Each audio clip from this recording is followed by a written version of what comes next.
पहली बात तो ये कि हमारे टीचर्स के पास बहुत कम समय रहता है अपनी क्लास के बच्चों के साथ रूबरू होने का और ढेर सारी बातें करने का। क्योंकि ढेर सारी बातें जब हम करेंगे ना, जब हम उनके साथ अपनी शरारतें डिस्कस करेंगे कि जब मैं स्टूडेंट थी ना तब तो मैं ऐसे किया करती थी, जैसे आप वो बात बताओगे ना फिर बच्चे खुल के आएंगे, मैडम इसने ये किया, इन्हें ये नहीं किया। तब तक अदरवाइज वो बिल्कुल डिसिप्लिन रहेंगे जब तक आप कीप क्वाइट एंड स्टैंड इस तरह से रहोगे। सो इतना खुलकर बात करने का अभी हमारे यहाँ ट्रेंड नहीं है स्कूलों के अंदर, ये एक थोड़ा दुर्भाग्य मानता हूं मैं। मतलब दूसरा, उस बच्चे का मन है साइंस लेने का, फिर तो कोई सवाल ही पैदा नहीं होता कि हम उसको रोक दें। मतलब फिर तो क्या ही सवाल पैदा होता है ना, क्योंकि अगर बच्चा अपने आप करके अपने आप नुकसान भुगत के अपने आप समझ जाता है, उससे अच्छी समझ दुनिया में किसी कोई नहीं है।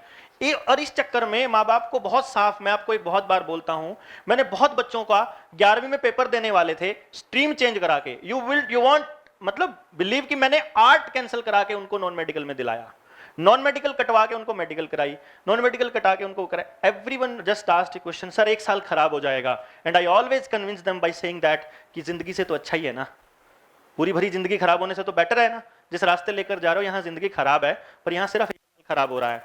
सो जब आप कन्विंस हो जाओगे, एक तो आपके पास रिपोर्ट्स आई जाएंगी 2-4 महीने में, एक महीने भर में, तो वो आने के बाद में आपको कन्विंस पता ही होएगा कि ये बच्चा वाकई में किस चीज के लिए था। दूसरा, जब हम अपने तजुर्बों से जब हम फेल होकर के सीखते हैं ना, उस सीखने का जो रिजल्ट होता है वो बहुत अल्टीमेट होता है। बिकॉज उस मोमेंट पे उस बच्चे को बार बार फेल होने की जिसको आदत हो जाए, समझ लो वो बच्चा अपनी जिंदगी में अपने उस अल्टीमेट मुकाम तक जरूर पहुंच जाता है जिसके लिए वो बना है, क्योंकि फिर नेचर उसको उधर धकेलना शुरू कर देती है जिसके लिए वो वाकई बना था, जिसके लिए उसको करना ही था।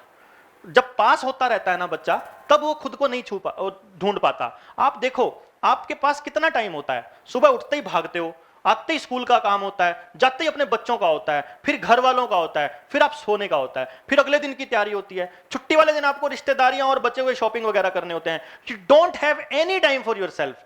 कभी कोई काम बिना सोचे बिना समझे खाली बैठ के कि अकेला निकल के पैदल जाना है और तब सोचे कि मैं क्या हूं और कैसे, कभी सोचा है? नो, क्योंकि आप पास होते चले गए।